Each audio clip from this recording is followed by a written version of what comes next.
My name is Heikki Kastemaa. I come from Helsinki, Finland. Is Steve coming? Maybe. And actually, the story goes that I'm on pension nowadays, but I used to be an art teacher and newspaper and magazine freelance writer. On my subject was art, and mostly contemporary art. The story goes, I met Mr. Andrus Kalastu in Grand Popo, Benin, in Finnish African Cultural Center, Villa Caro, and that's how our collaboration started.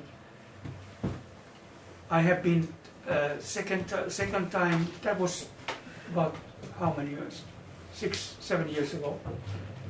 We were there a couple of months, and then I was second time in Villa Caro also, and a third time I was 2 years ago for 3 months. I was doing field studies for my work. My main work nowadays, my task is to write a book about history of Benin, or Dahomey, as they called Dahomey. The country was called Dahomey in earlier times, and this is what I have been doing. I have been documenting and interviewing people in the country, and I find many interesting topics in the history of the area. Okay, the first thing I want to show you is this video I took some years ago.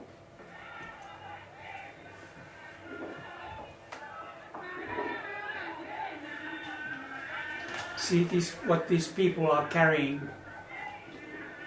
They are marching to the beach. They were having a ritual almost all day in another place. See the white flag? It means Vodun place. This is what. There's a small statue, figure, and some all kinds of other things.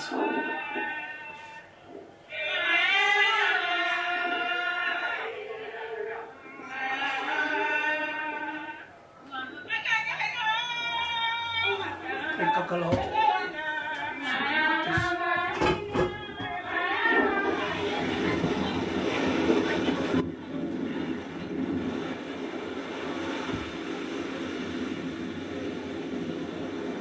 There were many local people and tourists around this area. There's kind of a smooth hill from the bank to the sea.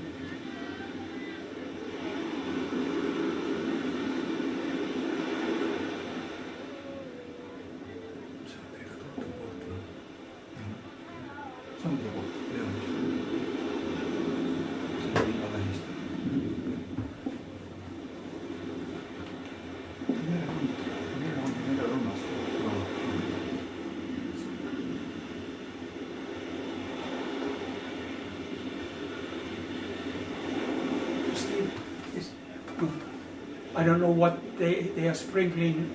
I don't know. It's probably soda, something local alcoholic drink, and he's throwing something into the ocean place, and then they are.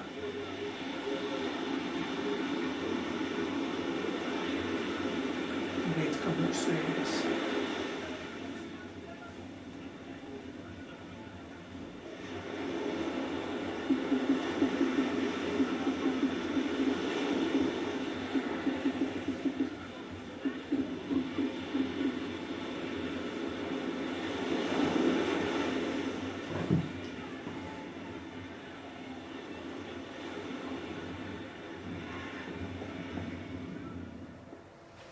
Okay, this occasion continued so that there was some kind of a game when there was a smooth hill and ladies were in trance and they ran into the sea. And there were young men in the sea and they caught the ladies who got to the sea and carried them back upwards. Mm-hmm. I didn't take videos of this because it's not considered as a ethical practice to take videos of people in trance because they are unconscious. Mm-hmm. And it was also this is about sacrifice to the sea, and it's one of the probably the oldest tradition in this Guinean or Benin Bay from this area.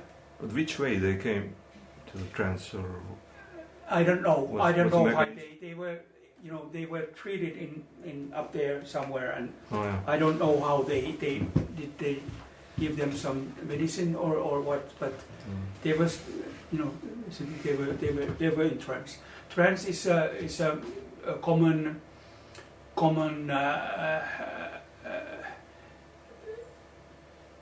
thing in these rituals. So it's considered as a healing. Also, the rituals and the fetishes are also often healing things. Okay, my first part of my story is called Power of the Ocean. When I came first 6-7 years ago to this Villa Caro residence, I found out that I was dealing with this something called ocean. It's not the same as sea. There's geographic definition of ocean and sea. If you go to Pärnu beach, it's sea, Baltic Sea, but this is ocean. And I quickly learned that, well, there was a constant presence, and constantly, at least on the ocean side, seaside, there's a sound of the ocean. It's like in the evening when everything goes quiet, and it's like a whip of a giant stereophonic sound from west to east. Usually, you can hear some evenings. The most visible difference between sea and ocean is that the sea has only waves, but ocean has both waves and swells. I looked from Wikipedia what it means. The swells are usually larger, bigger ones, and they can be born in somewhere, for example, in hundreds of kilometers in some central Atlantic, and there's a storm, and on the beach it can be all quiet, all non-windy. But the swells are, and the waves are produced by the surface wind and the surface. Two kinds of, also many other things. There's a direct, I'll show you the picture, direct shoreline. So the sea, the beach meets the ocean nakedly, I would say. There are no islands or gaps or things. There's usually a sandbank or a sector of sand, and then after that there are lagoons and rivers. You could call these places lagoon culture. I like to small villages, people living in islands or by the lagoons or rivers. And another thing that was reminded later on, that there's a strong current going from west to east. It means in practice that you cannot swim or use the water because the current is so strong. It can, if you go swimming far away further away from the beach, you can get carried away. Mm-hmm. I picked up this notion. There's power of the ocean don't you see that it boils down on its own, but it's never hot? There are a lot of powers in the sea. There was an interview in Ghana by some local people, though there's power of its own in ocean. Here's a picture of here is Bekan, sort of ruined city, and here is where the performance of sacrifice happened, somewhere here. Villacaro residence is somewhere further away, some kilometers away. Here's a Mono River, and here a lagoon starts. It's a little bit difficult to say where lagoon starts and river ends, but here is the ridge. And you can see this was taken about 4 years ago. These are constructed so that they want to widen this area, because it's dangerous if the river breaks into the sea. The government is working now, and a couple of years ago when I went, it was finished. Here's a fisherman thing with his net. Also, many of these smaller villages along the lagoon and islands. Okay, and about one more story about the power of the sea. When I came there about 3 years ago,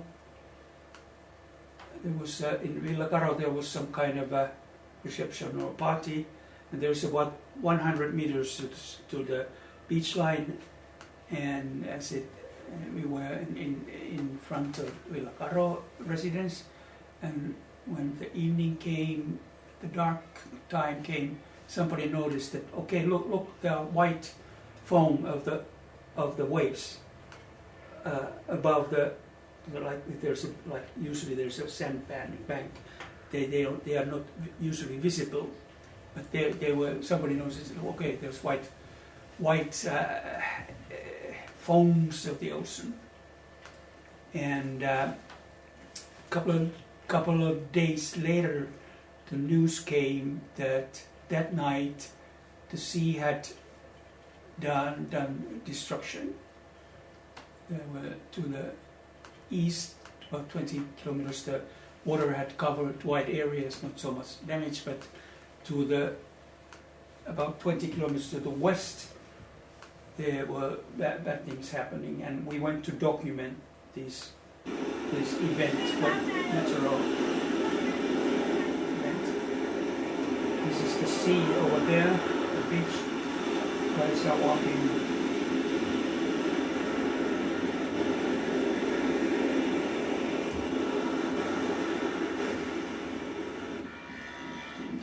This is what had happened a couple of nights before. The habit is that after the destruction, it is called coastal erosion. The houses and huts were taken down by the army immediately after this happened. They burned some things because it's dangerous if the diseases spread, and 120 houses or huts were destroyed that night, and 240 people lost their homes. And the habit is that these places are destroyed immediately, and the local authorities, they have to apply from government funds to get new housing or temporary housing, and the Benin government admitted. This is actually hundreds of years of tradition. Coastal erosion, it can be recorded in the history. It has happened many times. In the old times when this had happened, people just moved away to more secure places. For example, this Villacaro village, where it was some 1940s or 50s, it was the center of the village was moved towards the west some kilometers to more secure place. So may I ask a question? Yes. They do not build their houses and huts at the same place. No, Never. because they don't, Yeah. because it has been proved that it's dangerous. You could see that. Is it? My question is it connected? Is it kind of magical explanation? Because this place is somehow owned by the ocean, or is it just practical thing? It's a practical, because it has been proved that this is not a secure place. Okay, There's no. I don't think there's any symbolic. Just an But who knows? Yeah, Because Yeah. this life is very full of this kind of Beliefs. Yeah. Yes. Yeah. Yeah. You're right. Because just interesting parallel from my work in Websian, amongst Websians Yeah. in North Russian, whose language is very close to us, they still believe that the house or the village is burned down by fire. It's not allowed to build houses at the same place. Yeah. It's impossible for them, because it's some ways it's kind of magically owned by fire as a animistic whatever power, and yeah. It's very possible. No. Could be, but I haven't had any documentation. Right. Only documentation about this coastal erosion phenomena, that sea waves not and destroy houses and sort of insecure places, and people just in old times when there was not much infrastructure, it would be easy to just move away. And that's that. And yeah. Okay, here's an old picture of how explains how Africa or West Africa was discovered by Europeans. You can see the coastline. Here is what they call Guinea area, or what nowadays is called West Africa. And you can see that the coastline is very densely, these are all names of the places. They are densely occupied, but the inland area is not. I don't know from which century is this, but I don't think it explains a little bit about arrival of Europeans. The order of arrival is almost, I suppose, in many colonial countries, is that the Portuguese came first. There are reasons, I'll explain maybe a little later, why Portuguese came, but of course then after that many great European nations came and made trade and bought also slaves. This is called what they call Slave Coast, and the word to the west is called Cold Coast. I have some other maps. Here's the Gulf of Benin. Here's the Grand Popo. This is probably here is actually the Porto Novo, the capital of Benin is here. Here is a large city called Cotonou, but it's not old city, so it was probably under some other name, and it's not so. It was a small city, 150 years ago. Here's Dahomey, the capital of Dahomey Kingdom, and other cities. There's Alada, an older city, older kingdom. Here's historically important city of Quida. It's been, Quida is famous for its slave market. It's a sort of multinational, multicultural city, old city. Also here is interesting map. It tells they have traced the movement of people. The people in Grand Popo came from Tado, city of town of Tado. It has been traced, and they moved towards south to the sea. So originally the people who, or part of the people who live there, are not seaside people, they are inland people. But that happened several years, hundreds of years ago. And so, but then we can ask also how Africa found Europe. It's a curious question.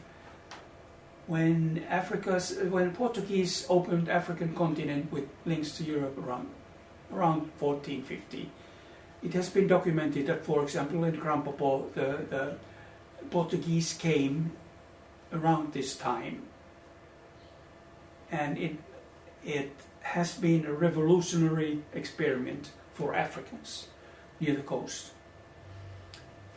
The Muslims, who usually live a little further to the north from the coast, had previous links to outside worlds across the Sahara and the Middle East, whatever.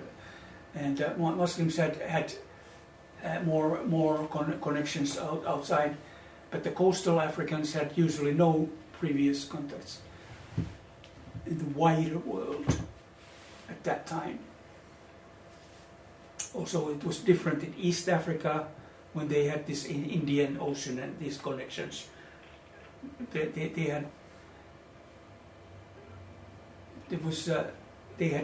had limited involvement with Atlantic, and it can be concluded that the Atlantic Ocean was more a barrier than a link with the outside world. For example, compared to Portuguese or Europeans, the oceans, the Atlantic Ocean was a link to outside world. Why did the Portuguese conquer the world? What was the reason? Do you know from the general history? It was New way to India. Yeah, but how was it possible that they were able to go anywhere? There was one discovery, one single invention. They invented a device where they could navigate anywhere, day or night, in their boats. Of course, they were able to build big boats and a lot of skills and things like that. But navigation, they had extraordinary new highest technology at the time. The reason other countries in Europe adopted the same technology, but later. Sextant or something like that? Mm-hmm. The sextant? Pardon? Sextant, where you can... Said, I don't know exactly what device they use, but this is their. This was their. Sextant is for to distinguish the position of the stars. Stars, and then you can if you know the time and you need the clock. Yeah. As precise as possible, and the sextant, and then you can and the day and the time, and then you can distinguish where you are. Yeah, something. I don't know exactly what was it. One comment only. It is one very nice film of Peter Vähi, one Estonian composer, is big traveler in every world, and they have visited some place in Polynesia, and these Polynesians are played. No, for my hearing, my ears, a little the same or absolutely the same music as in Western Africa. So I don't know. Of course, I am not. It's some kind of hypothesis, but maybe in some day somebody can still have some kind of link in between of these two places. Yes. But this nation, it is some 40,000 years living in this Polynesia. So contact still have, but of course not in this way as you speak now about Europe and etc. This is about basically the what the Atlantic Ocean Yes. means Yes, I to understand. most African people. Okay, context with the wider world. Usually the West Africans used and still use pirogues and canoes, so light ships or light boats mainly, and they use them in lagoons.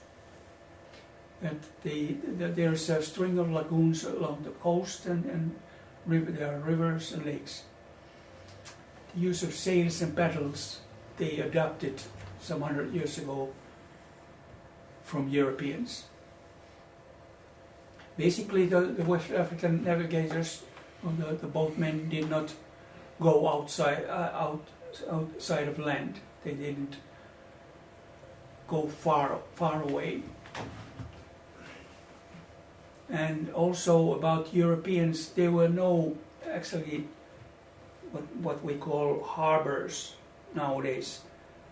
They were called actually harbors, but they were sort of anchored places where ships were anchored about 3-4 kilometers from the shore. And it was a habit that Africans went to the ship usually to trade.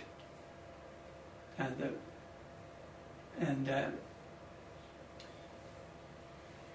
it was one method that has been recorded in Popo in 1650s, where the Europeans traded in cold coast and they brought canoes and canoe men to slave coast or Popo. This was because the canoe governing was very skilled, specialized. It takes a lot of skills to run this and to make these things, and also it's also very dangerous to take slaves to these slave ships. So what was the reason? There were no proper places for big ships to land, or what? Yeah, there were no wharfs. What we call wharfs, like what's it called? They just stayed outside. They had signed exact in their maps. They had like anchor places. This is a good place to anchor and have it. And then probably what happened, the local people noticed that there were the ships coming, and they announced to the local king, and then they probably went to the ship. It was common practice, I understand, that ships stay in some raid. Was it raid? Raid, I don't know in Estonian. Ships stay there, and then small boats are Yeah, this is what for ships it's dangerous to go here you can see. Yeah. These are smaller boats, and there's a coastline. Because the coastline has not deep places mostly. Yeah. Mm-hmm. Or where they are nowadays artificial diamond.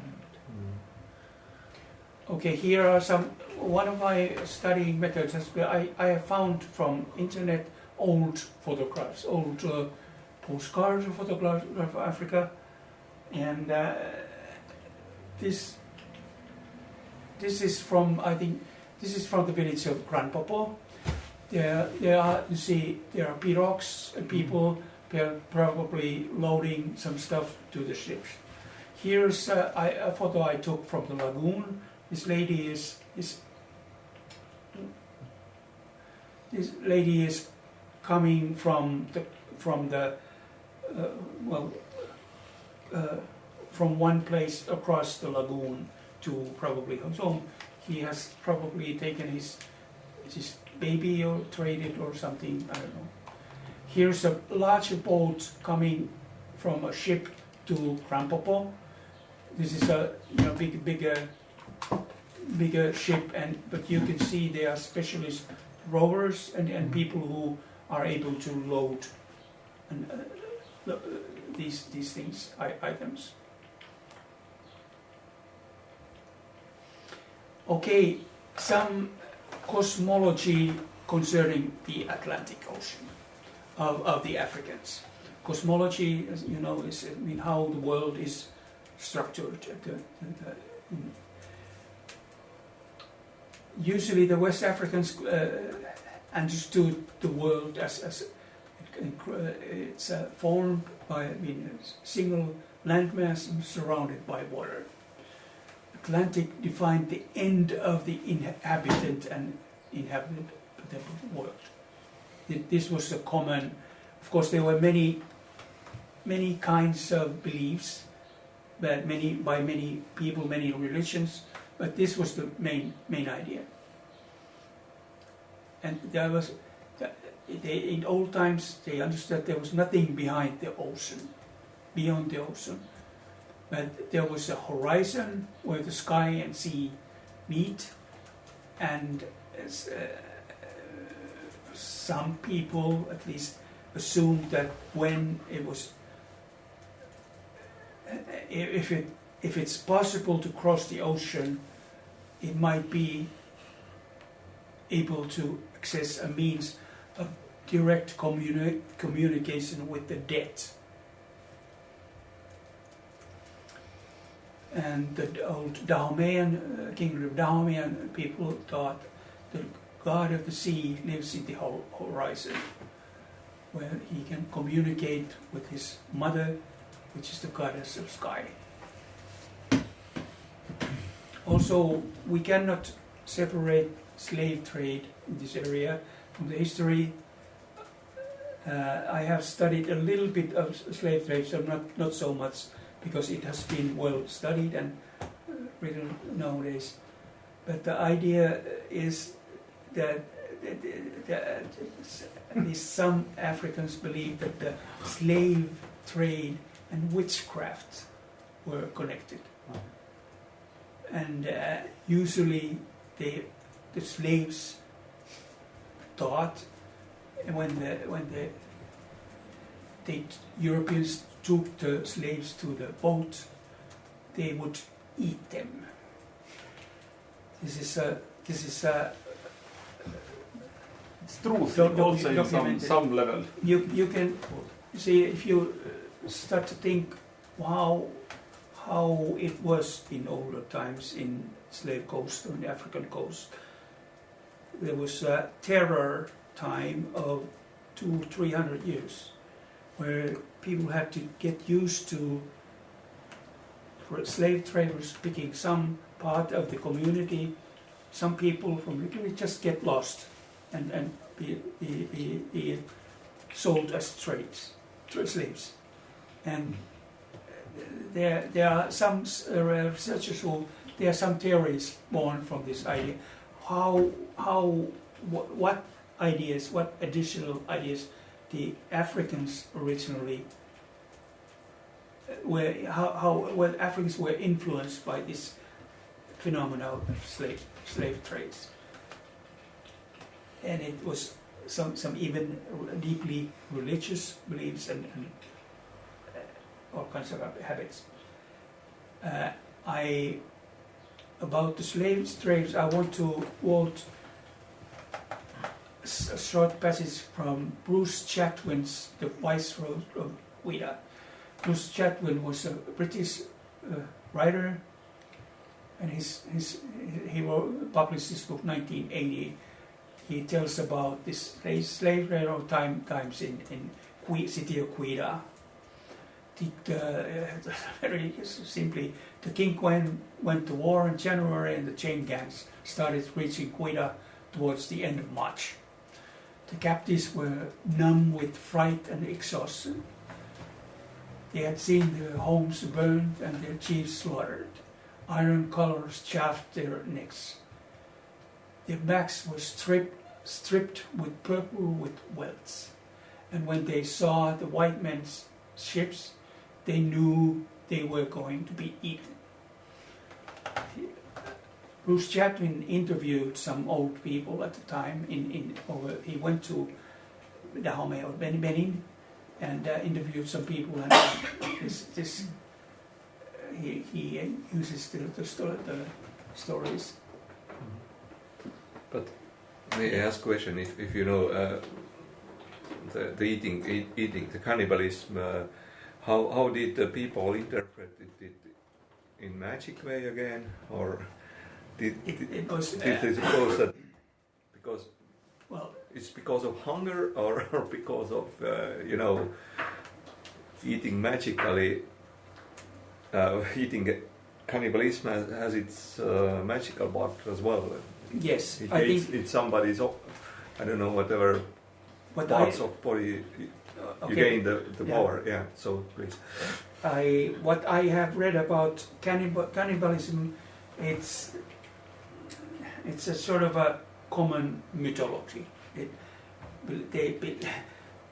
Both Africans and Europeans also thought that Africans practiced cannibalism, and there was also the old Africans thought that white people practiced cannibalism, and that there are also contrary views by historians.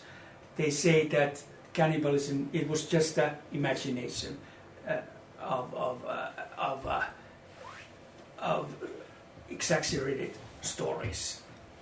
They haven't found any sort of serious evidence of cannibalism from both white men or Africans. I think it's mostly it's a result of fear. I think cannibalistic behavior.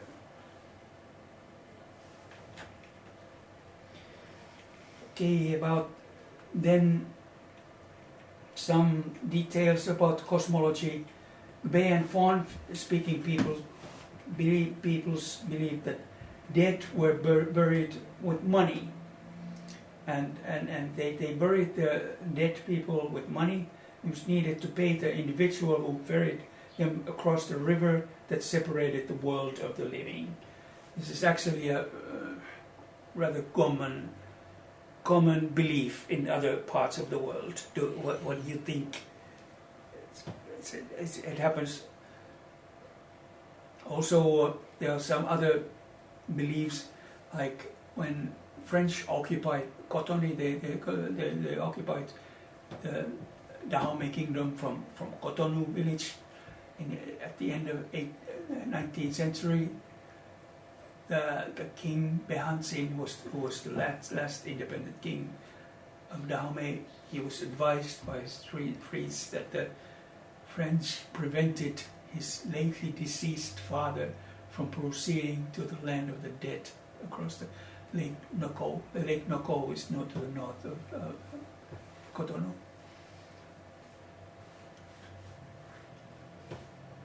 Well, this is about the general cosmology, but then about Atlantic, the sea as a deity.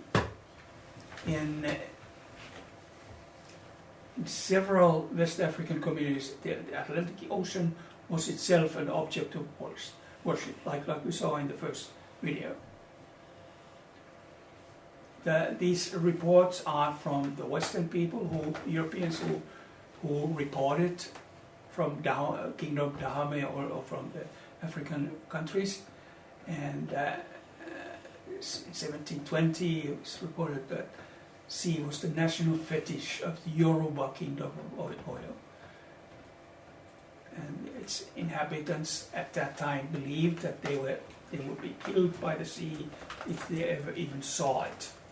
And the Yorubas at that time were sort of interior, inside, and landlocked country, and they were not familiar with the sea. There has been speculation of the historians, was the adoration of the sea started before Europeans or before or afterwards. A famous historian Robert Law thinks that the sea was there has been African. Some researchers think that it was born. That the adoration of the sea was born before Europeans, and some things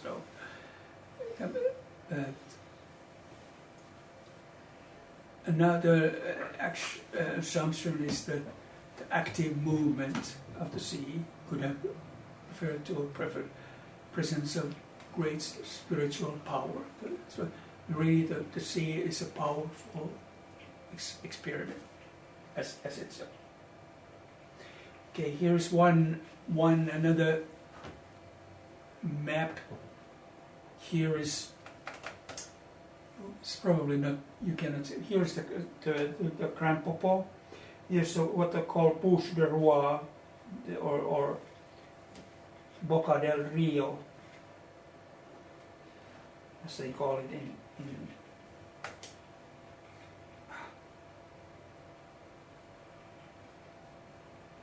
I can't. Oh, it's somewhere here, Grand Popo. And to the right is the Huida. Huida is not by the coast, it's a little bit to the inland, some kilometers. And you probably can see the lagoon, string of lagoons going on. I have a Finnish photographer friend who combined Google Map series of Google Map pictures from this area, and it shows that within about 15 years they have researched the coast, or no, not the coast, but the lagoon formation changes all the time, because it's sand and the river and the lagoon and it's actually a very complex phenomenon. It's been well studied. Many geographers and hydrologists have come to Grand Popo and studied this thing. But still, the most important thing is that it changes all the time.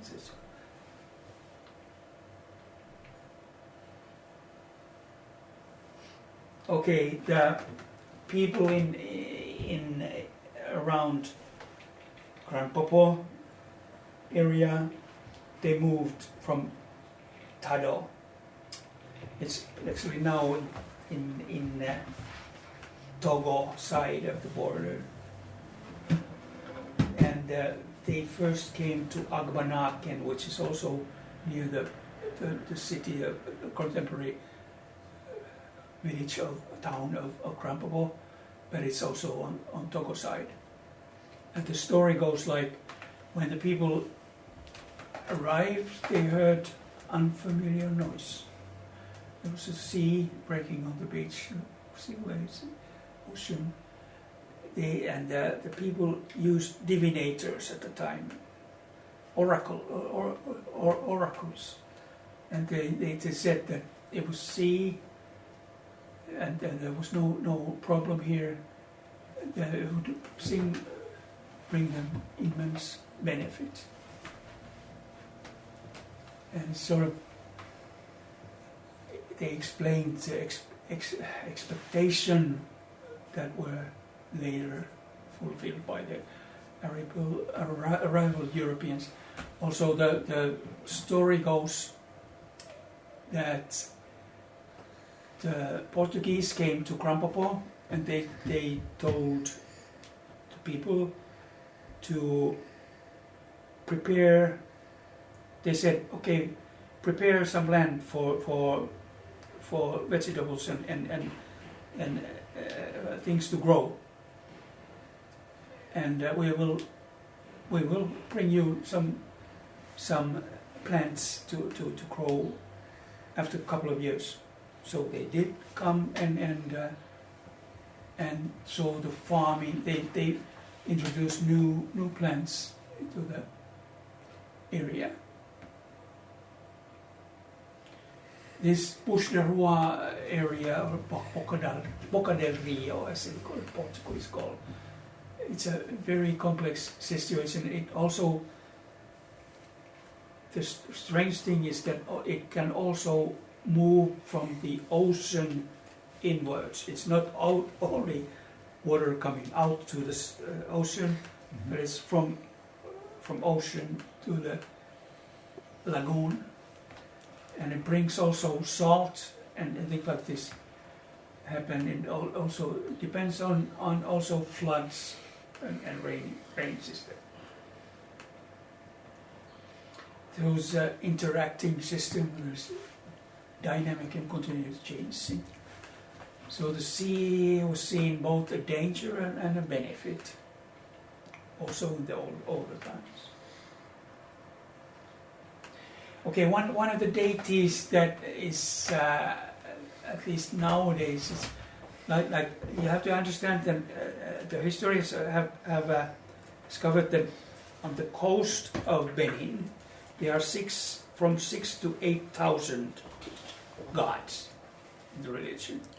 And one of them is Mami Vata. Mami Vata has been traced that it's rather new. It was taken in 1930s.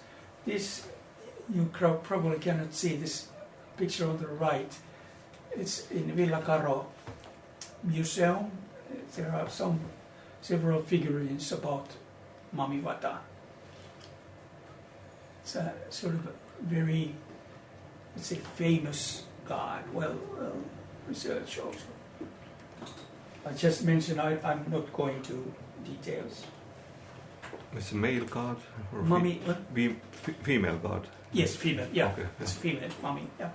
Yes. And it's supposed, it's probably from Nigeria.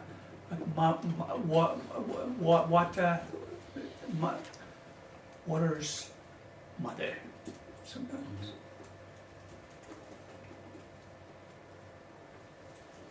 Okay, then about fetish. I promised to explain about this strange wander of concept from Africa to Europe.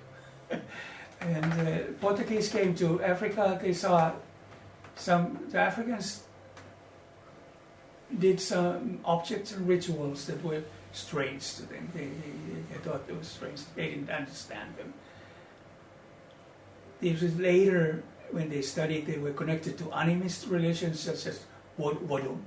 Vodun is called this name in Africa. In Voodoo, where it spread with the slaves to Central and Northern Africa, Southern Africa, it's called Voodoo over there. But it's Vodun or Vodon or Vodun called over there. And they started to call these fetishes. And people who practice them, their rituals, were fetishers. It's a Portuguese word from fetish. Fetisho means artificial facere, to make. And the Europeans who visited West Africa started to use this word. It was rather probably a good name, because of course it was not discovered, as I tried to explain yesterday, it was not used originally by the Africans.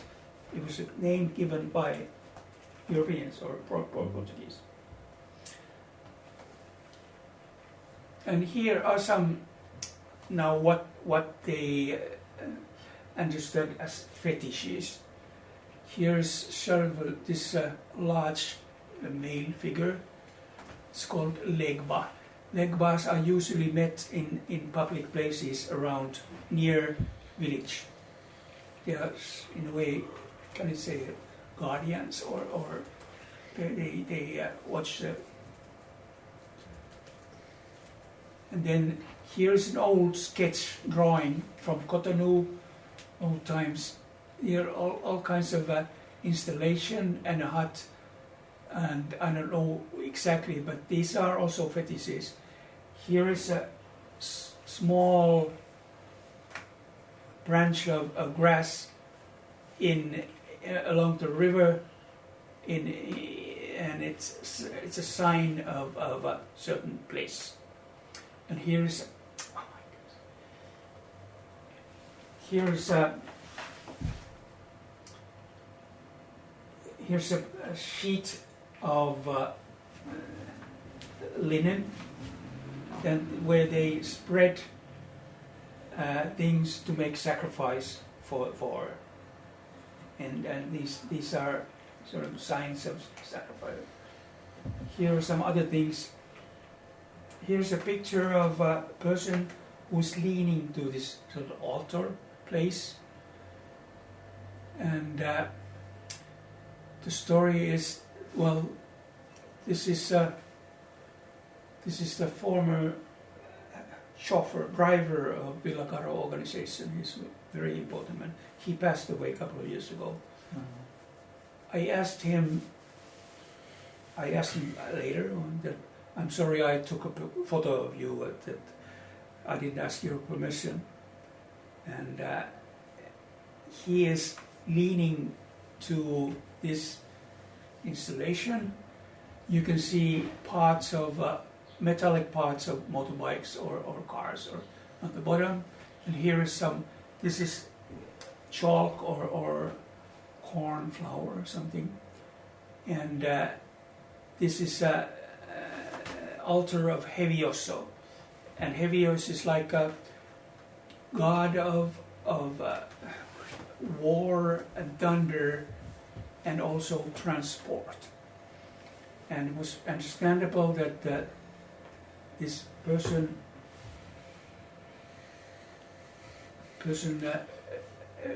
prayed for the god of Hevioso.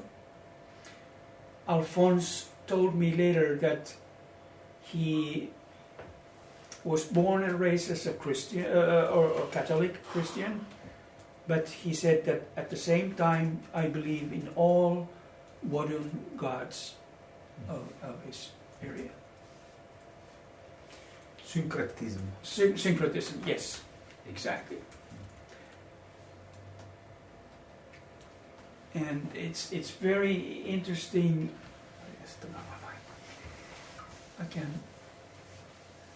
Here's another installation of an alt altar.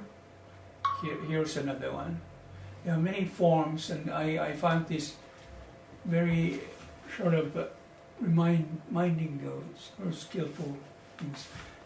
There are some razor blades included here. Razor blades are probably used for some purposes, but then they are sticked into this installation.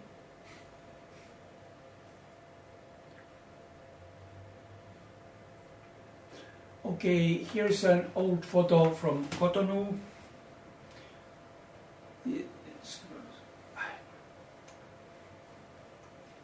They are fetishers, and it's supposed to be. This is actually a photograph based on a photograph, 1895. It's now it's easy to identify this at least the date and place of this picture, because the wharf of Cotonou is back there with these iron bars. It was for the first time when the French came and occupied Dahomey, they built this wharf. Now there's a 2 million people city around this area. Now you can see, what you can see here are.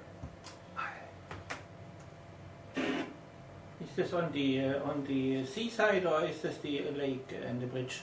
This is seaside. Seaside. The wharf is on the seaside. Here is something called asen.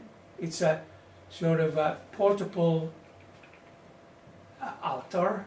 It's constructed out of metal, and this is from a museum. It's a sharp. This is just a podium, and some decorative things, and it's portable. It can be moved from place to place, and you stick it on the ground. You can see it. Now these fetishes or these asens, they belong to very different usage situation. Edna Bay, American researcher, in her book Asen Ancestors and Modern, tracing the chains of African art, explains that these are sort of the fetishers in the Cotonou beach. They were sort of a common, popular model, but the object on the right was part of king's court culture. Now the king of Dahomey, or kings of Dahomey, they have their own artists, sculptors, smiths, and it belongs to royal court culture, like we know from Europe. Also, court culture. There are a lot of so the usage situation is different. The popular wooden and court culture wooden and fetishes. This is going to be, this Asen structure is going to be very famous after a few years when the French returned 26 objects from a Parisian museum to Benin. They have been represented first in presidential palace, but they are building museums and people all around the world are going to come and watch these objects. Okay, then let's see. I cannot get this working. It's difficult. I went to fetish. Now, the fetishes became very famous around 1830s, I think, because Europeans brought metal and other things to Africa, and they become more and more popular, and they started to establish these fetish markets.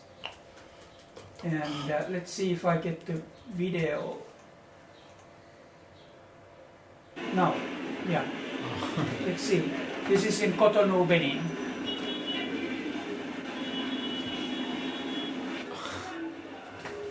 You like? Marché Vaudou. Have you been there? I've been to. I have been in Togo side, but I have never been There's in Benin side, in Cotonou, Benin side.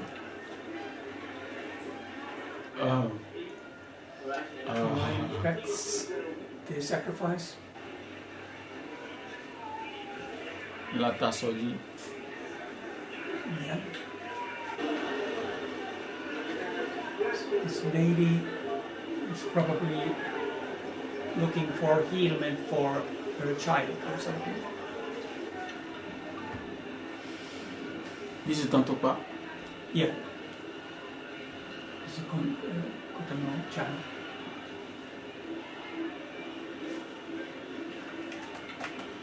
Okay, but you have to understand that these objects have been very popular. There wasn't very many people. But to make it simple,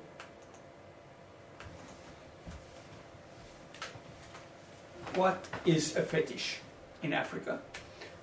In animistic religion, there is two worlds, material world and spiritual world.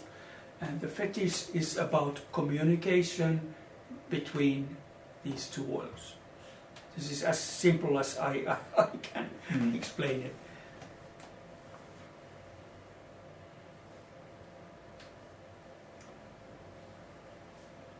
But then about how it came to Europe. A person called Charles de Prost, I think he was a French philosopher. There had been a lot of reports from West Africa about these things by Western European people, and they documented and wrote books and articles about this. And Charles de Prost was the first who analyzed concept of fetishism and fetishes. He never went to Africa. He relied on written texts. And for him, fetishism described the religious beliefs, or so fetishes that were worshipped as divine or supernatural entities. Then Immanuel Kant, famous philosopher. This is just This is a sort of brief sketch. Immanuel Kant linked the question of fetish into religion. Then Georg Friedrich von Hegel related it to concept of unseen. I'll explain a little bit. What unseen, here's a good translation. What reason is not, what we talked yesterday. Then another famous philosopher, Karl Marx, linked fetish to capitalism and community objects and the development of the capitalist system and its influence to human beings. And the biggest thing, of course, was Sigmund Freud. He linked it to sexual behavior, and that was the thing. Okay, here is, I have this book you're handling with. It explains, it has been actually translated, this Charles de Process book. Well,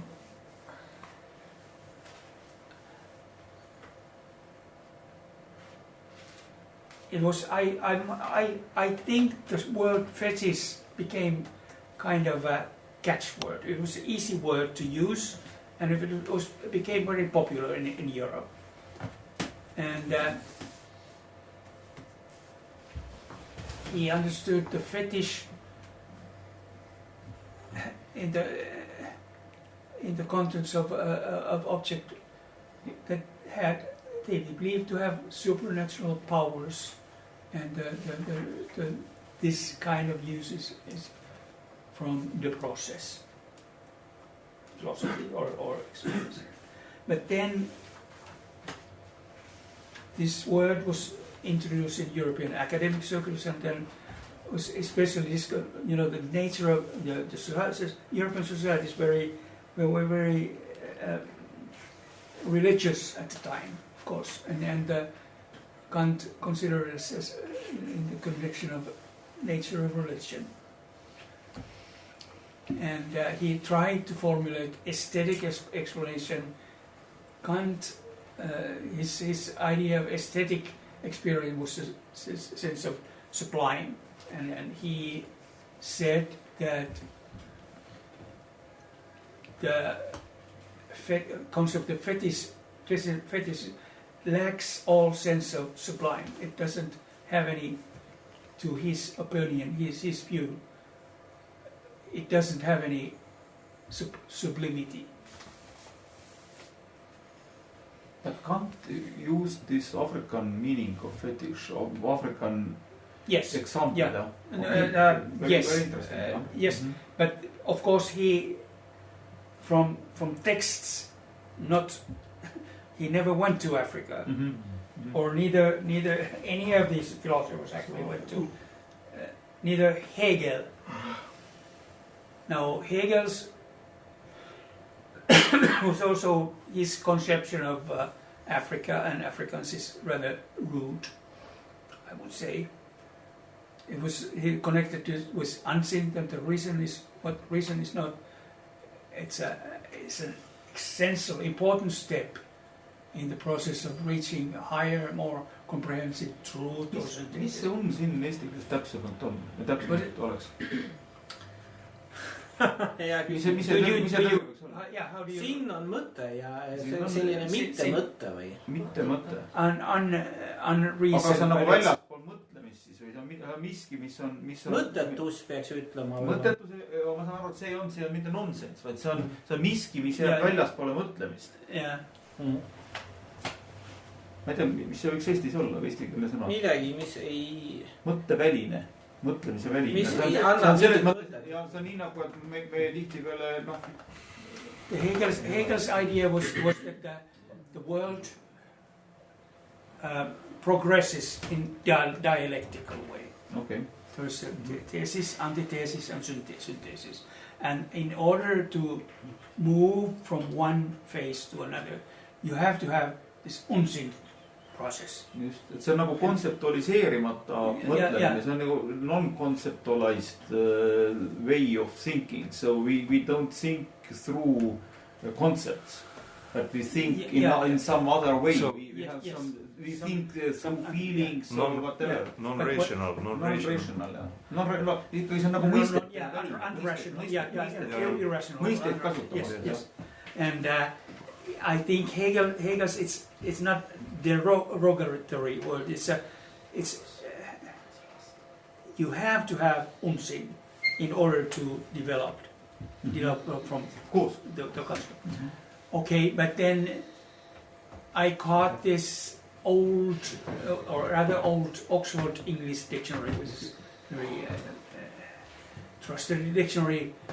Originally, any of the objects used by the Negroes of the Guinea coast and the neighboring regions as amulets or means of enchantment or regarded by them with superstitious dread.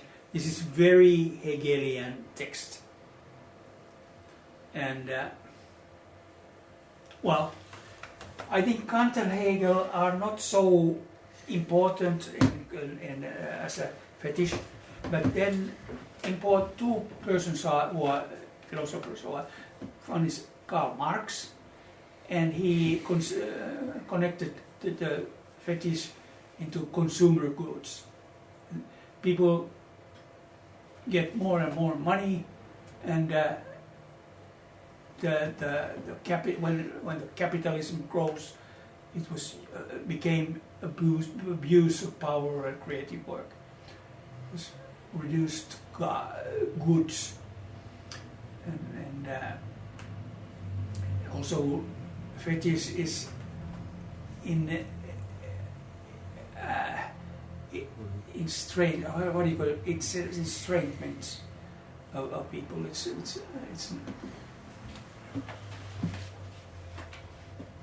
anyway. He says, Marx says that fetish can be attached to consumer goods as an abuse of power and creative work.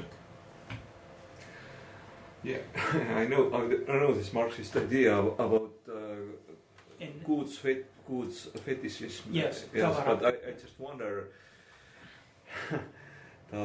did Marx use the word fetishism here as a metaphor?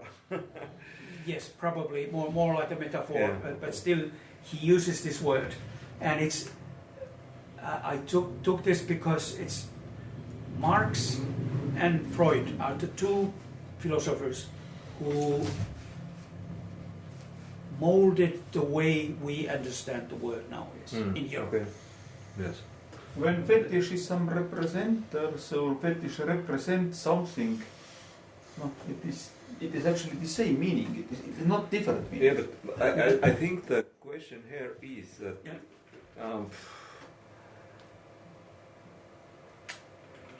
Let's see. could we call let's say Catholic relics of some saint in European Christian culture fetish as well, Fetish, or not? Yes, yeah. Or This is good. there any difference? Yeah, this is good view.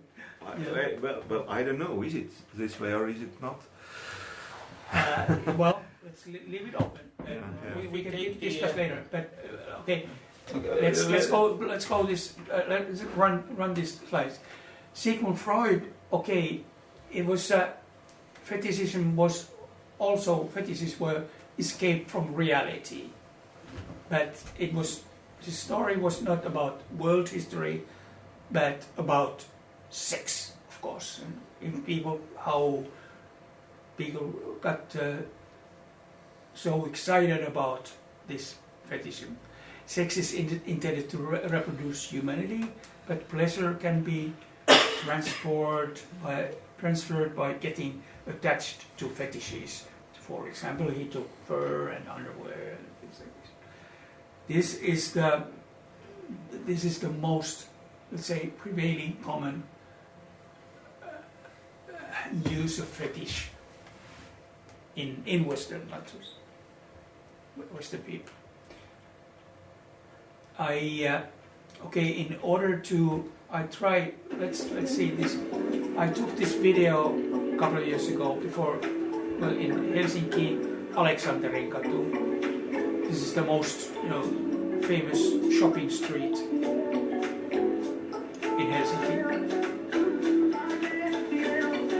these are the most fashionable fashion stores.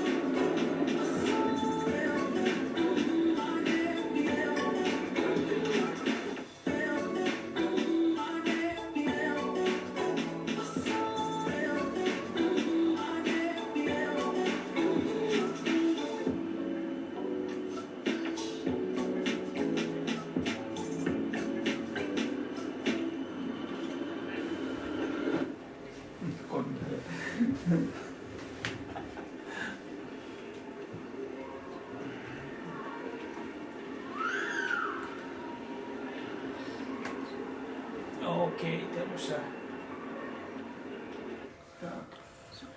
some. So, what you have to say with this video? Does it mean that? I'm thinking of these as form of fetishism. Yeah, but by Marx or Freud. But doesn't it depend on the very personality? Because yes, fetish is. I guess that fetish is.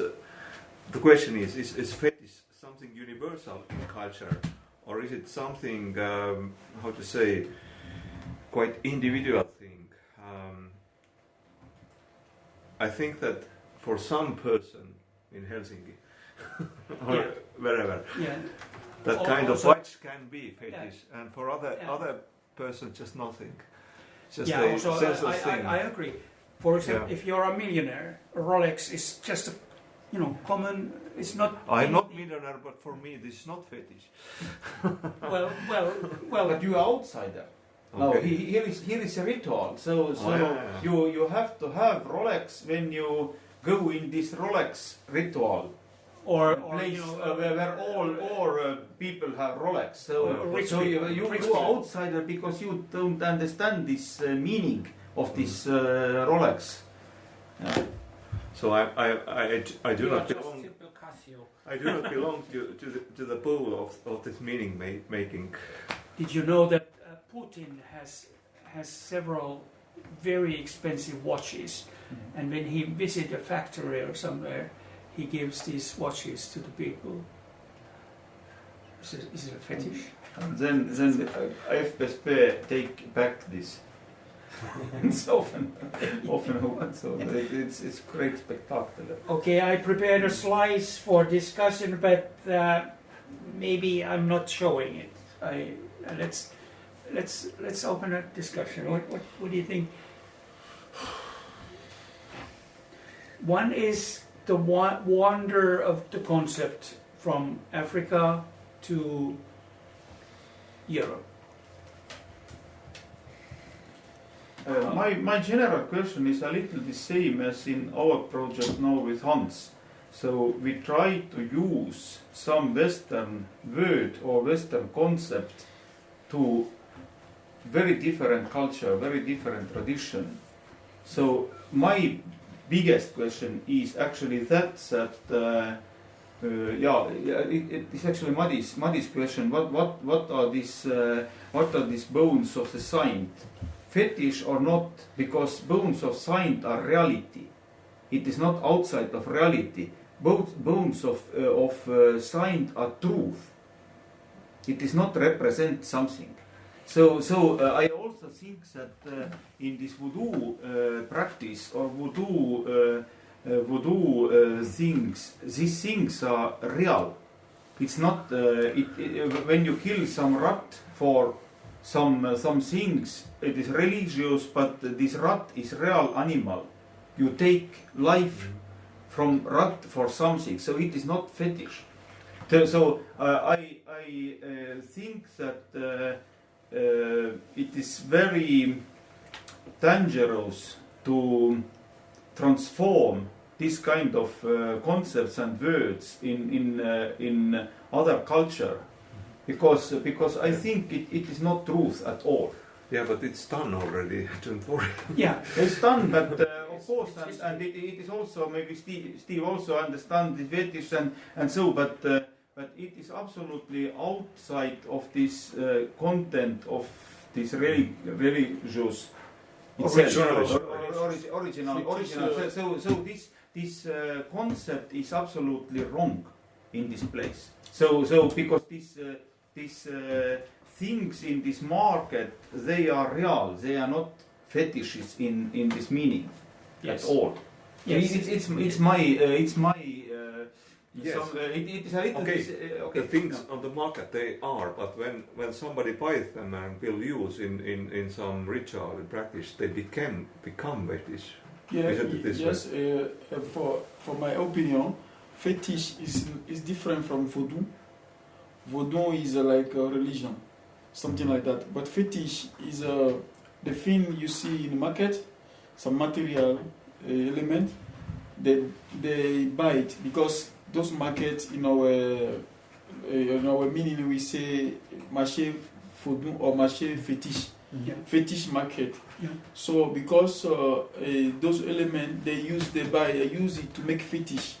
Fetish is more something magic or mystery, something mystical. For example, when you take when you assist some ceremony, a special ceremony, when we talk about Kabbalah, something like that, they use fetish. Fetish is is something they use to make something mystic. For example, they can use fetish to kill someone. They can use fetish to transform it something. For example, they use a fetish to catch this the how this called the serpent a snake. For example, one snake who is dangerous. Some people can use fetish to catch a snake and use it, but this snake cannot bite him. So they use fetish to manipulate, to do whatever. But now, But this is different from voodoo. Voodoo is voodoo. When we talk about voodoo, it's mostly religion. Voodoo is something like belief, to believe. For example, mostly main voodoo in Benin is the god of earth, god of like Heikki was telling, thunder, have you saw? A god of many things like a dam, snake, rainbow. Some people believe in a rainbow as a voodoo or some divination. So those are voodoo. But voodoo is different from fetish. Fetish, there are voodoo practitioners who don't make fetish. For example, when we talk about a tronc Puerto they don't. This is voodoo, but they don't practice. Therefore, if you are a member, they forbidden to you to practice fetish because fetish is more dangerous. It's something very mystic and dangerous. They can manipulate to do whatever. my question only is that is fetish originally your part of your mentality at all? Maybe you don't know because you are now modern person in modern Benin, but it's my question, or it is manipulated by Europeans. Okay, they founded some voodoo practice and named this fetish. So, and it is misuse of this word, or okay, you don't know. It's my question only. Yeah. It's difficult because it's the same thing. For example, we don't realize that we are all we as here we are all born and raised as Christians. Even though we say we are atheists or we don't go to church, but we are in a Christian culture and tradition, and we don't just recognize. Okay, may I ask one question? Yeah. Is fetish always material, or is it possible that fetish may be non-material thing? Yes. Yes. For the sea can be ocean. Can be fetish as well. Yes. Sea as fetish. Yeah. Okay. And anyway, it's I like- material. well, it's a material, but for example, sacred forest or sacred trees. There used to be many sacred forests and many sacred trees in old times when there were more forests, and they were considered also we like what was wrong with both Kant and Hegel, or Marx and Freud too. They didn't understand that they forgot that these countries, European countries, they were full of animistic religions before Christians, and Christianity brought sort of very religious concepts to all countries. And for example, there are hundreds or was it thousands of words in Finland called pyhä. It's sacred. Pyhä järvi, pyhä vuori, pyhä joki, pyhä. This is from old, before Christian times. Yes. And I don't know if there were fetishes to old people living in Finland, but certainly they were connected to this animistic religion. Yeah, surely.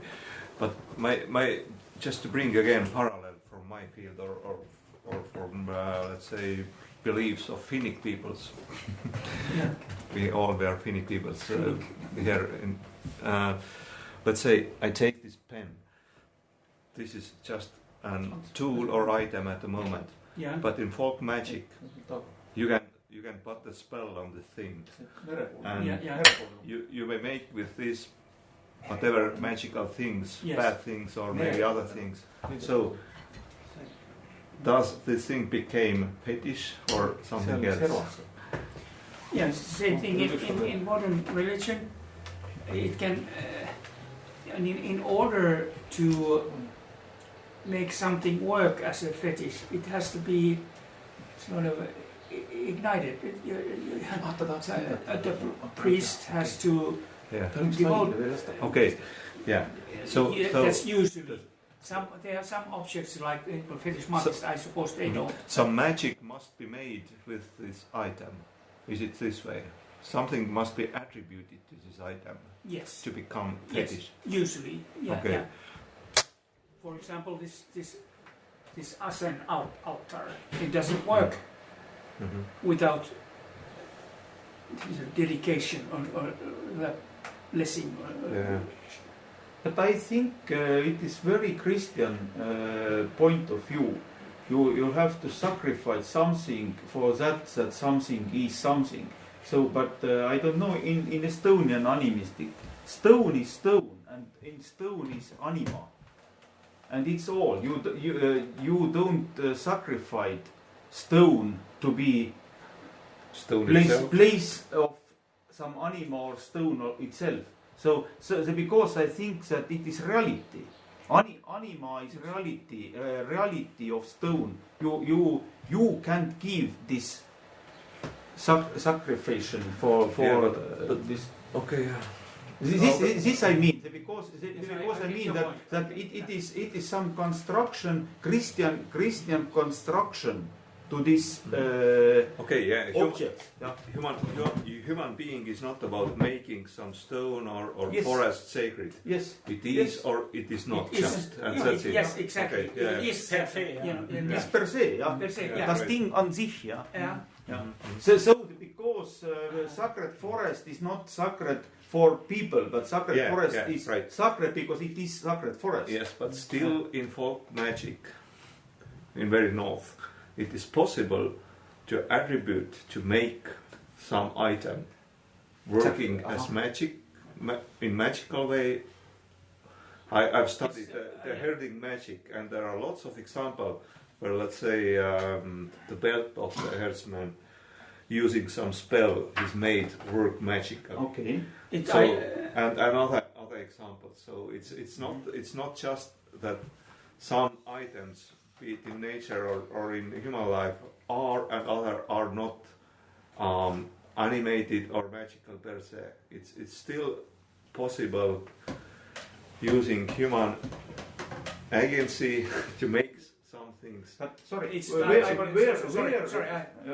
I think it's the same in African. Yeah, sure. But you have some information from what time this conception is.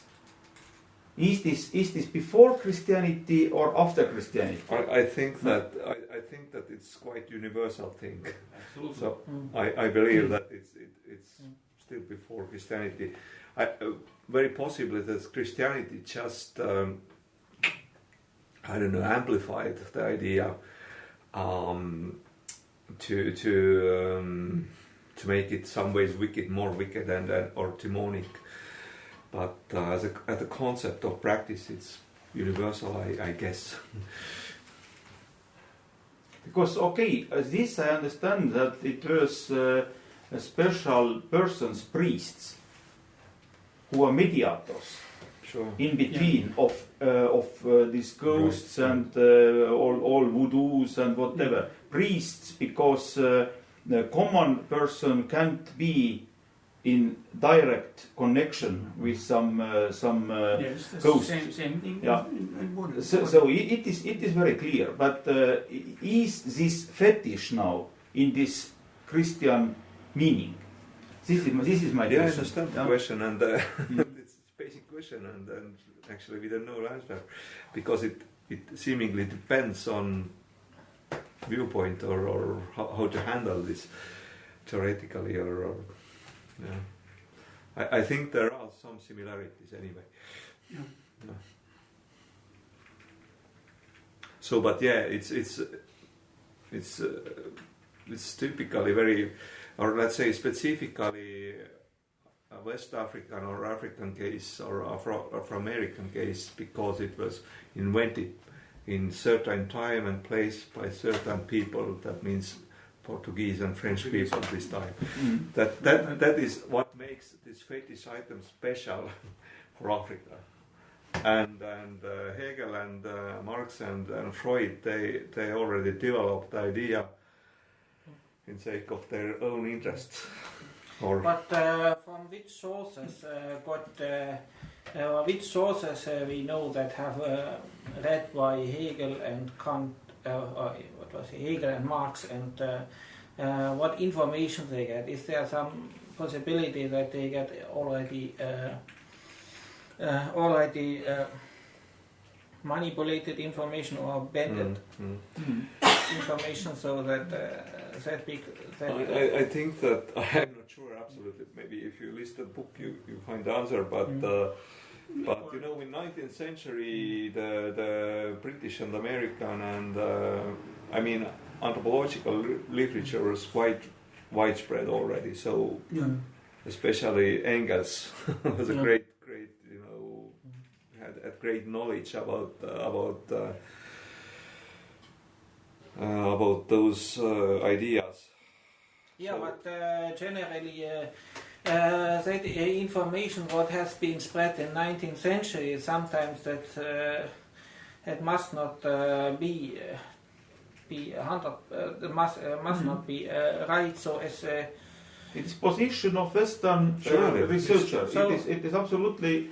But so that every research, everything you write down has some position already, and then for sure it was kind of modified information already. So I think all this Herder approach, it was too much thought from their education, and then they interpreted things wrongly. And today's culture also, for example, in Benin, Steve is a good example, so that the people are educated by European way. Okay, you go from your traditional context, but still you know this European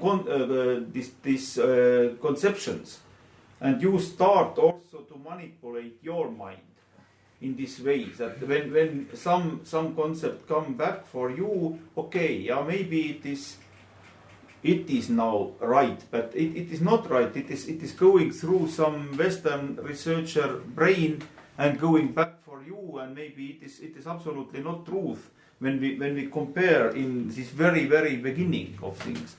So it's my critical point. It's the same thing when we make own structure, music structure work here. what kind of conceptions to use. So, Okay, but we should ask what is truth, and I'm afraid that truth is always something what is conceptualized. So in folk culture there is, you hardly can find, in oral culture especially, something what you can call truth.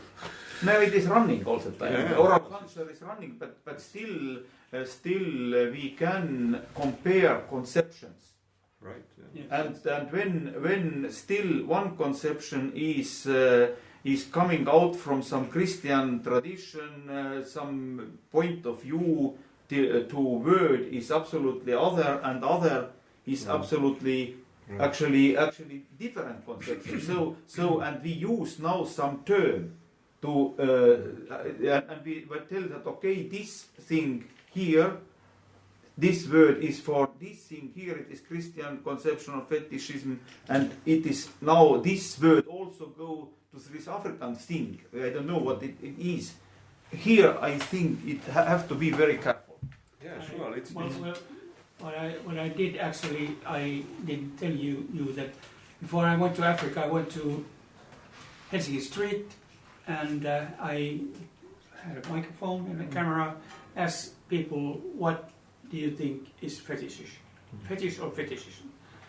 And then I went to Cotonou, street interview, the same. And the result was that roughly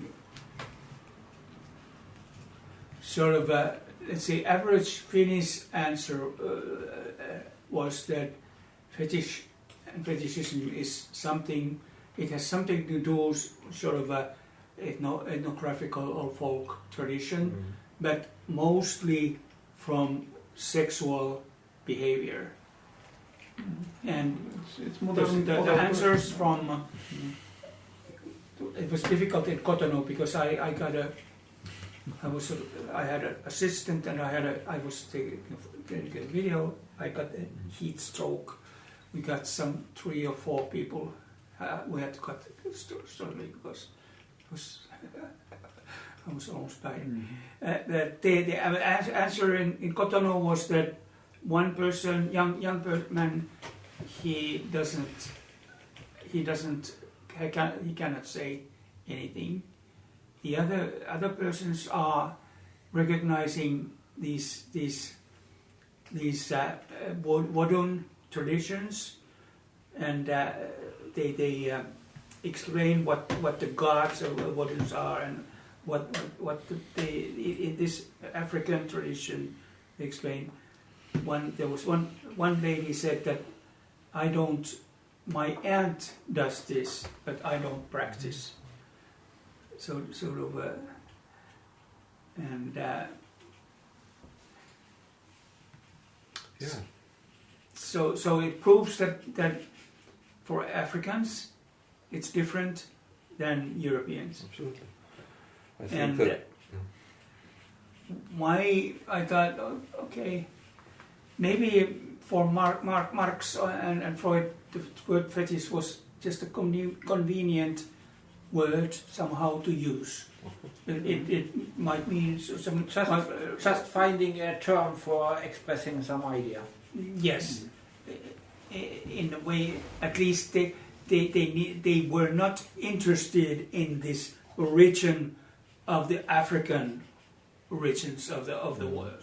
Yes. World, and they didn't consciously connect it to do this, but still it has some sort of let's say arrogant or imperialistic, colonialistic tone to use African concept as a within serious philosophy, or because these Marx and Freud, they influenced most people in their thoughts, influenced most people, at least in Europe, or American, Western world. And it's kind of also frightening how concept can be just taken and used in different ways. What do you think? Because I love this Dadaistic point of view, that Dadaists are talking that, okay, we don't understand African culture, but we use this. We use this only as it is, and it all without meaningless. And I think, no, of course, it is absurd in some way, but it is most pure approach to African culture. Yeah. Not to start to put this some explanations to everything what you see. And, It's kind of magical way of thinking. I think that I don't conceptualize it in rational way. I just take as it is or as it comes to me or something like this. Or maybe it's artificial way or whatever we call but it. it is very natural. I think it is very animistic. Yes. I go in sacred forest because this forest is sacred. Yes. I can't make this sacred. No, okay. When you are, it's very interesting, of course. When somebody have power to make this sacred pen. Yes. Now. I've seen that kind of people. It's sacred pen now. I can prove this and pen stay now in the air, for example, or something. But sacred is nothing abstract. Mm-hmm. If it's sacred or magically loaded, it's for something real. It's not just magic. The very concept of magic today is different. In Estonia, magic, the word magic or mystic is used in everyday life as something we can't explain or have no. Next problem. Huh? Yeah, but in the traditional culture, magic is something very practical. Because today we have this Estonian creation and destruction myths, actually, and I don't know what was the meaning of these people to singing this versus some fetish. Or versus some reality, only description of reality. Mm-hmm. It is so because it is metaphysics. The word is built in this way.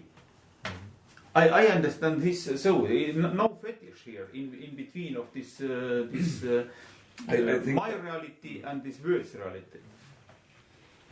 In different times it was taken differently. I'm very sure. Mm-hmm. Long ago it was. Just truth and very practical and easy explanation. But today it's magic, you know. And also this bird, for example, trying to find some place for to make this nest and etc. It is very practical. It is very direct way. May I sort of tell you? I picked up this one. Lühita palun sisse vahepealt, seal on üks slaid on veel. Yeah, the projector has to rest. There's a lot of text, but Hans magic now. Well, he is always magic. Magic finger. I don't know if it's my personality or my finger. No. You press the fetish. You have to start make money. You don't have to press it. It's your magic. Yeah. Okay, I found out this article by Katerina Mindrova. I don't know who is. She's a Czechish or something. But you know, these things have been researched well, Yes. She says that whole kingdom of Dahomey is a society and religions were misunderstood and misinterpreted by Europeans. Yes. It's my point also. She says that there is an exoticization of, it means idealization, a nostalgia for the unspoiled and irreconcilable past, the romantic past, tendency to exaggerate differences between one culture and another, to represent the other as driven by impulses that are mysterious and different from one's own. And othering, the big other, is an active rhetorical practice in which dominant people or the self. Malign, demonize, and stigmatize communities of people as others through cultural productions. So it can be political discourse and action, and the management and containing of knowledge. Othering is a form of dehumanization against which the self arises as the most holy, human, noble, and valued. This was struck me. But it's right. It is. Yeah. It's truth. See, also the kingdom of Dahomey, I can say this, that people who visited, the Western people who visited in the kingdom of Dahomey, first of all, the kingdom of Dahomey was a closed society. You could go to Quida when it was under the kingdom, but then you had to, in order to go to Abomey, the capital, you had to get the permission of the king, and it was watched closely because of the largest and strongest kingdom in West Africa, and looking from the Europeans, traders and conquerors, it was the most dangerous state because it was expensive. It wanted to go to the coast, which is Greece, and they conquered Quida, and it had, for example, these Amazons, a very strong army, and many of these reports from Kingdom of Dahomey were kind of spies, or let's say intelligent at the time. Mm-hmm. They said exactly how many soldiers were the kingdom have and things like this.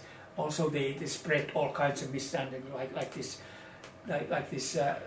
all kinds of that were not, and it also there was somewhat exoticization. The exoticization of Dahomey actually started in Europe after the French conquered the area, 1920s, when the Dadaism was the Africanist in the sort of Africanist culture. For example,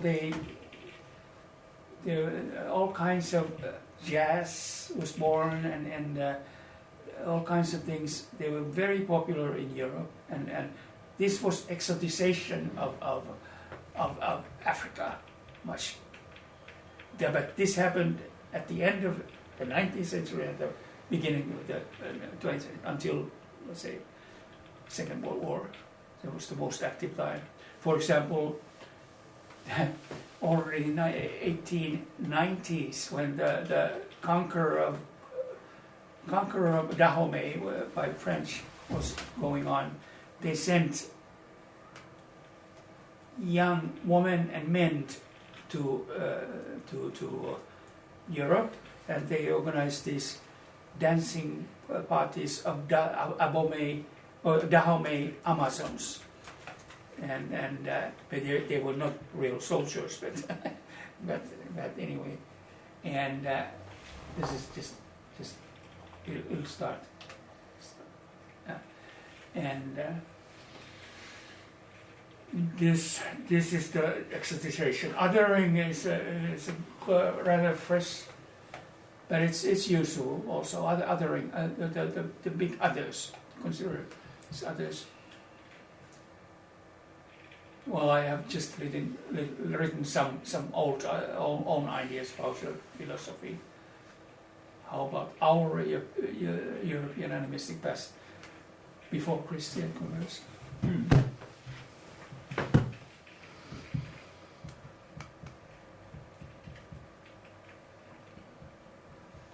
What is the source of this Milner Rover? Yes, I don't have any sources. Sorry. Because I can find it in the internet. Yeah, it's What is the title of the publication? okay. I can find it out for you. See, I have lots of notes and lots of let's find out.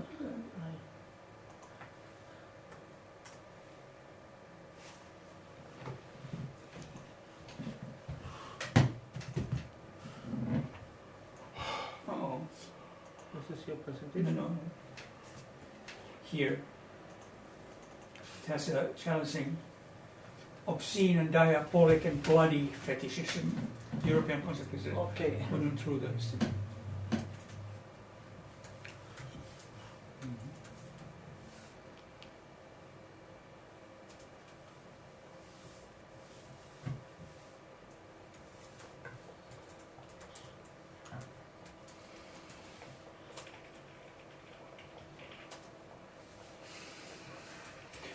About maybe some about this othering.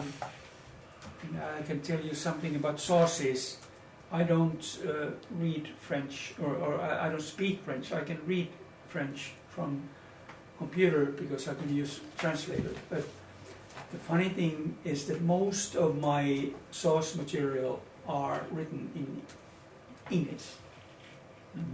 Nowadays, English is, of course, universal research language, but also it tells something about, well, maybe French, because I have studied French occupation time of Dahomey, Benin, and I must say the French did awful things there, what I have found out. There are 3 European countries. There were Germans, Russians, and French who did bad things in history, treated Africans very bad. And French have never made account of what they have done in Africa. Same thing in Russia. Germans have, or Estonians are doing well with their past. Not now. Estonians don't have any problem with Africa. What? Estonians don't have any problems with Africa because Estonians are colonialized nobody. I'm talking about Estonia itself, of course. Because you have put Totally past free from this. in Tallinn bus station. There are big both sides of this Icarus bus.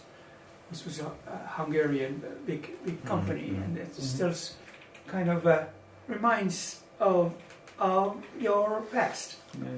And that's they were good stories, good information. Yeah, And but it's this Heikki is absolutely special because in every country this kind of turns are very bloody. Also in Ukraine and whatever. But this is absolutely exception in the world to make this kind of turn without any killed person. Same. In Estonia. In Deutschland, it's the same. They have good. They are. Remember, look at Germany. There's nothing good in Germany in 20th century. It's a barbarian state. Yeah, of course. With the DDR, but they are dealing with this thing very human and understandable way. They consider, okay, it's a lot of moralism also, but they say, okay, we did this and thing, and they remember it. And that's, you can't deny it. You have to live. They don't other their own past. Do you agree? Deutsch? I don't know. You don't experience it that way? Yes, of course. There is this, of course, this remembering of this very cruel time, of course, and. But of course, often it is in Germany. It is then transferred to things in nowadays. You don't have to do that because your ancestors did like that, and that is not working. Okay. Because even my mother doesn't remember the war. what I have to do with it. Okay. Yeah. Well, we are going past our subject. Rituals and Andrus, I'm disagree with your think about this Estonian start like new without victims. We are start like nationality and country, because for me personally this is exact fetish in our mind, because it's never happened new start when nobody died, never, because you know very well nowadays what happened in start of 90s is made old communists colored by blue, black and white. No, but is this bad or not? I don't know. But still, I don't know also. We don't kill him. These people. It's important, and because this vendetta. We have still without this vendetta. It's okay, great thing. Okay, but when you check world history, never ever start new country without blood. Yeah, of course. This I tell. Estonia is very big exception in this.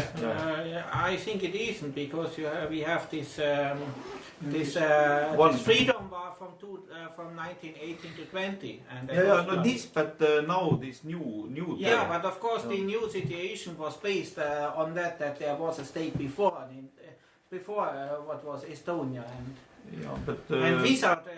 without that it wouldn't be. Yeah, but in other countries it was some vendetta custom and Avenge. Revenge to some old powerman. In Estonia don't make this. It's big. It's big thing. I think it's very important. Looks like. Okay, guys, I must leave. I'm very sorry. So. Yeah. Thank you So, for nice your to meet you. views. Yeah. So, Thank you. I did my contract just for Okay, you. yes. Yeah. Aitäh! Kuule, tore. Tule veel kord, aitäh. Olgu. Sina pead siia. Okay, but Heikki, I'm very pleasure, and it's absolutely great lesson. And I hope that your project in some moment go in some kind of final form, some book or something. So courage. Congratulations. And great work. Yeah. Hope it doesn't So that- become an eternity project. Yeah, but you have to stop this eternity in some moment. As I tell that I will stop this Benin project now in 15th of January 2024. So that You think on 15th of January there will be published the article already? no, this we'll see, but yeah, when I go back from Benin. So that no, because it is lot of information, and you can't manage all. Yeah, of course we things. have to make Yeah, some finish. we have to Otherwise make, it would be endless. yeah, you are. And maybe we have to accept some sort of information we are able to figure out, but there is will still, Yeah. even if you would be in our research, maybe quotation mark 100 years. So. And of course, in our research now, the biggest problem for me is that we have to use these Western music theory conceptions, because we don't know, and Steve also don't know about conceptions in Benin itself. Maybe they are in somewhere, but very hard to find, and very hard to compare.